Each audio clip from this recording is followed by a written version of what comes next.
যে বাড়িতে কুকুর থাকে, শখের বশে কুকুর পালে কেউ, সেই বাড়িতে আল্লাহর রহমত নিয়ে ফেরেশতা প্রবেশ করে না।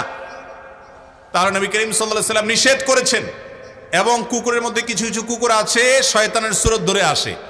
আপনারা দেখবেন হাদিসে যেটা নিষেধ আছে ওইটা আরো বেশি করে।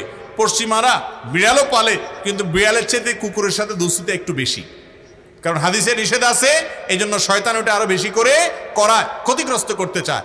মুসলমানের সন্তান কুকুরের গলায় একটা শেকল লাগাইয়া বিদেশি কুকুর কিনে সাথে হাঁটাতে হাঁটাতে নিয়ে যায় এবং খুব আদর কদর করে, মনে করে এর মাধ্যমে তিনি ভদ্র হয়ে গেছে। ওই পশ্চিমাদেরকে যা দেখে অন্ধের মতো মনে করে ওইটা অনুকরণ করলে সে ভদ্র হবে, তথাকথিত স্মার্ট হবে, আধুনিক আধুনিক দেখাবে।